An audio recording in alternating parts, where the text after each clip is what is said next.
조유리씨를 이해하려면 조유리씨가 놓여지는 5번째 줄, 제주 기준으로 첫 번째 줄, 과일과 곡물이 놓여지는 줄을 알아야지 됩니다. 이 줄은 가을에 수확되는 생과일을 놓을 수도 있고, 이 과일이나 곡물을 수확해서 다시 한번 찌거나 볶거나 햇볕에 말리거나 해서 또 한 번의 양기를 씌운 건과곡을 놓을 수 있어요. 말린 걸 놓을 수도 있다고요. 이때 말리는 과정에 햇볕에 말려도 되고, 뜨거운 불을 통해서 가공하면서 양기가 또 한 번 뜨거운 불을 통해서 가죠.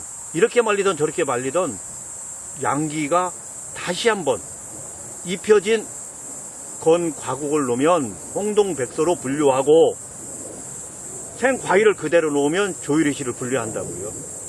조유리씨를 홍동백서 곤약에 놓으면 안 되고, 건과곡을 조유리씨 곤약에 놓으면 안 돼요. 왜 안 되느냐면, 왜 조유리씨가 서방을 상징하느냐면, 이 과일이 놓여지는 줄은 오행으로는 금이고 계절로는 가을입니다. 가을을 상징해요. 그 줄 자체가. 그럼 가을을 상징하는 과일을 놔야 되잖아요. 나무에서 과일이 매달려 이렇게 생과일이 수확할 때 수확 안 한다고 이 과일이 건과일 되지 않습니다. 하나 예를 들어볼게요. 저번 쇼트를 통해 설명드리지 않은 과일입니다. 요 감이 있어요. 감을 따지 않고 그냥 1년을 방치해보자고요. 그러면 이런 곶감이 되느냐고요. 감을 수확하지 않는다고 곶감 되지 않습니다. 10년을 기다려도 안 돼요. 평생 기다려도 곶감은 안 되는 거예요. 홍시는 될 수 있겠어요. 이처럼 제사상에는 분명한 이치가 들어가 있는데 음양 오행으로 분류하며 제사상을 진설하거나 관찰하거나 연구하면 어떤 집안, 어떤 가문이 다르게 놓여졌더라도 그게 다름이 아니다라는 거예요. 조유리씨 시작합니다.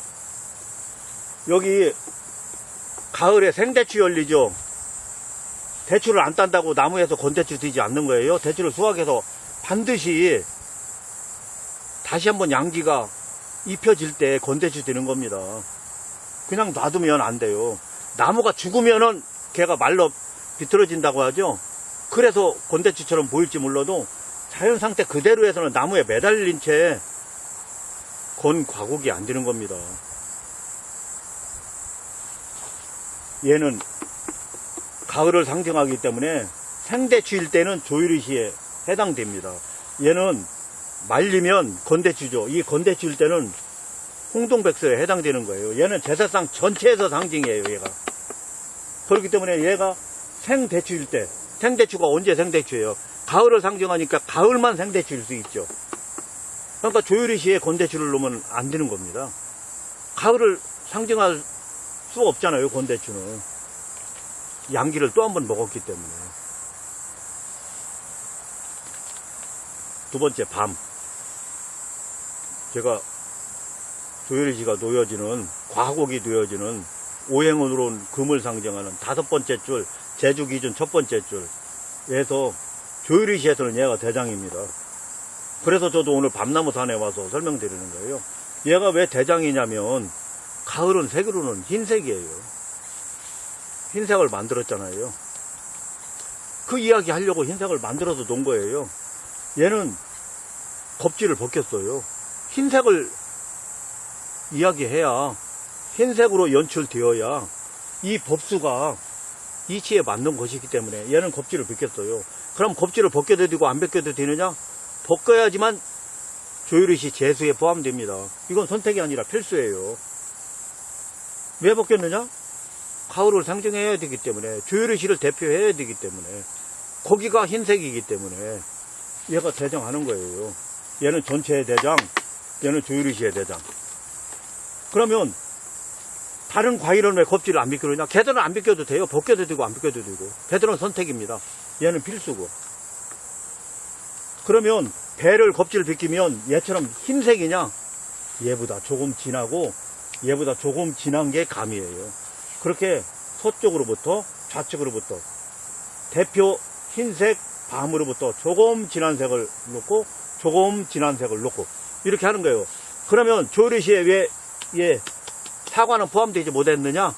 조금 진해야지 되는데 한참 지나니까 조리시에 해당될 수 없어요. 한참 지나면 어디로 가야 되느냐? 홍동백서로 가야 됩니다. 여기서 그 기준 설명드립니다. 이렇게 과일줄이 있어요. 이 줄은 과일도 놓을 수 있고 곡물도 놓을 수 있습니다. 다만 제가 잡은 요 손이 정중이에요.